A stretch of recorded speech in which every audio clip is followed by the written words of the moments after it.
Siapa yang bikin konten keranjang kuning, tapi view-nya itu malah mentok di angka puluhan. Untuk mencapai ratusan itu sulit banget. Padahal udah bikin konten seoriginal mungkin. Sound udah pakai sound yang lagi FYP gitu kan. Bahkan sehari kita konsisten upload 1-2 harian. Kok masih aja gitu kan, gak ada perubahan sama sekali. Apakah dari kualitas kameranya? Faktornya itu bukan dari situ. Tapi ada satu faktor yang dimana ini mempengaruhi konten teman-teman. Faktornya itu dari kebijakan yang sudah dipublish pada tanggal 27 bulan September kemarin di tahun 2023. Nama kebijakannya adalah poin kualitas promosi. Ada yang udah baca belum kebijakan yang satu ini? Kalau misalkan teman-teman udah baca, coba tulis di kolom komentar gimana pendapatnya dan apa yang harus dilakukan. Kalau misalkan belum baca, simak video ini sampai selesai karena akan saya coba bahas kebijakan poin kualitas promosi ini. Oke, tanpa banyak basa-basi teman-teman ya, kita langsung saja mulai bahas. Nah, di sini saya sudah masuk ke bagian yang namanya itu tampilan kebijakannya. Buat teman-teman yang pengen baca bisa langsung aja cek di bagian bawah ya, di bagian deskripsi saya. Di sini yang pertama muncul itu ada penjelasan apa yang dimaksud dengan poin kualitas promosi. Teman-teman bisa baca, sebetulnya ini udah disingkat ya. Tapi saya mendapatkan satu kesimpulan, kalau misalkan tujuan poin kualitas promosi ini dibuat yang dimana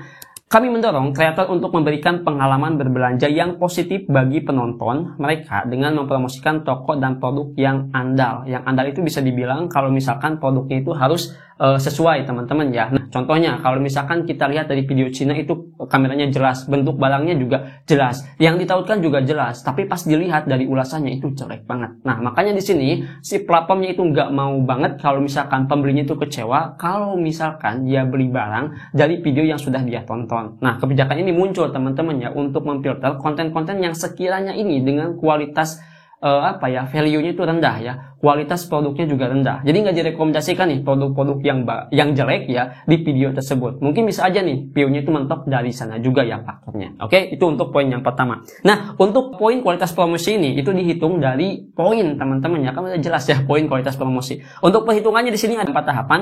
Yang pertama dari 0 sampai 3,5 dan yang maksimalnya 45 sampai 5.0 gitu kan. Nah, ini bisa dibilangnya itu rating toko ataupun rating ulasan. Di sini juga ada penjelasannya. Kalau misalkan poin yang 0 sampai 3,5 ini adalah tingkatan kritis dan kalau misalkan 4,5 sampai 5.0 itu adalah sangat baik gitu kan. Nah, di sini ada juga penjelasan di bagian bawahnya teman-teman ya. PKP memberikan analisis rating toko dan produk yang dipromosikan oleh kreator. Poin tersebut diberikan berdasarkan kualitas pemilihan. Jadi ada semacam difilter lagi lah teman-teman ya. Ada 2 poin rata-rata toko dari toko pilihan saat itu, 2 persentase ulasan positif produk dari produk pilihan. Nah, ini untuk pemilterannya teman-teman ya.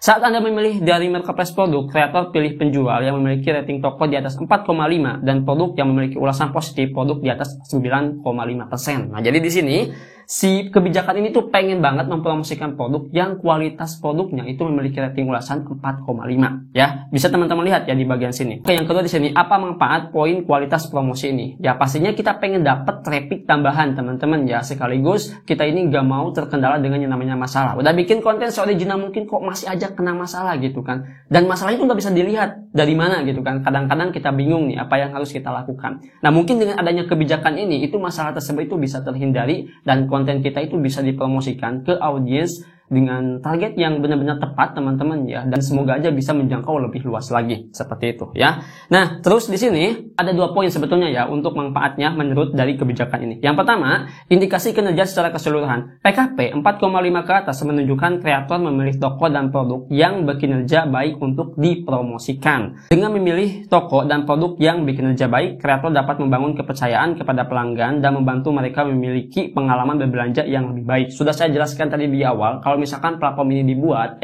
kalau misalkan platform ini bikin kebijakan tersebut itu agar calon pembeli itu gak kecewa beli barang dengan konten yang sudah mereka tonton teman-teman ya.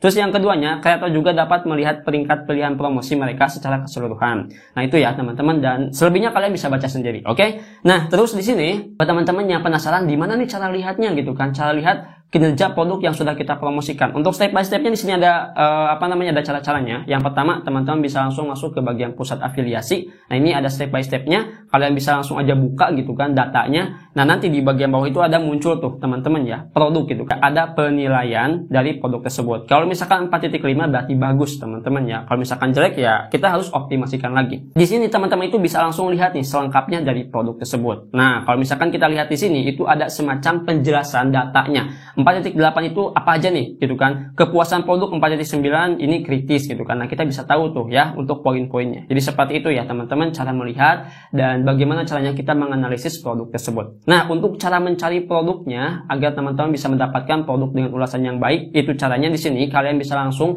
masuk ke bagian yang namanya itu marketplace produknya, cari produk yang sedang teman-teman promosikan. Terus di sini teman-teman itu pilih filter dan cari peringkat toko yang tinggi. Jadi nanti akan direkomendasikan oleh platformnya itu produk-produk yang ulasannya itu 4.0 ke atas ya, seperti itu. Oke. Nah, terus di sini apa yang terjadi? Saya memiliki PKP rendah. Di sini kalau misalkan saya baca teman-teman ya, kreator dengan PKP di tingkat kritis yang 0 sampai 3,5 tadi akan terdampak dari segi traffic sebagaimana diuraikan dalam pedoman evaluasi kinerja kreator TikTok Shop. Di sini juga dijelaskan lagi sebaliknya ya, kreator dengan tingkat PKP baik atau lebih tinggi dapat terdongkrak trafficnya. Nah, jadi di sini udah dijelaskan teman-teman ya, agar bisa mendapatkan traffic tambahan, agar bisa diposting, itu bisa aja dari yang namanya itu kualitas produk dan teman-teman bisa mempromosikan produk dengan 4.0 ke atas ya. Karena di sini penjelasannya itu PKP baik ya. Kalau misalkan kita lihat di sini teman-teman ya, PKP baik itu kurang lebihnya dinilai 4.0. Jadi yang 3,4, 3,5, 4.0 ya itu untuk batasannya ya, standarnya. Berarti ya otomatis gitu kan trafficnya itu nggak bisa didorong. Nah yang 4.0 ke atas itu bisa aja terdorong trafficnya ya. Kurang lebihnya itu seperti itu. Tapi tenang aja teman-teman ya. Buat yang baru mulai main affiliate, kebijakan ini sebetulnya bukan untuk seluruh affiliate ya. Ada batasannya. Jadi kalau misalkan saya baca di sini adalah kalau misalkan affiliate yang udah menjual produknya 90 hari terakhir udah terjual 30 pitches, maka bakalan kena kebijakan ini. Dan buat teman-teman yang belum dapat penjualan 30 pitches dalam waktu 90 hari terakhir, ya masih aman-aman aja. Tapi ya percuma kalau misalkan di awalnya teman-teman mempromosikan produk yang ulasannya itu jelek gitu kan, yang terbilang itu kritis dan gak bagus. Nanti ke depannya kalau misalkan kita udah dapat yang namanya itu penjualan 30 pitches, bisa aja terkena tuh dampaknya ke traffic akun kita. Nah, jadi seperti itu teman-teman ya. Kebijakan yang satu ini, poin kualitas promosi, ini dampaknya bukan bagi affiliate saja, melainkan dari sellernya juga. Dan bisa aja buat seller gak ada penjualan itu bukan dari masalah produknya itu gak laku, karena produknya itu tidak sesuai dengan kebijakan yang satu ini. Nah, gimana teman-teman tentang kebijakan yang satu ini? Apakah ini berpengaruh banget?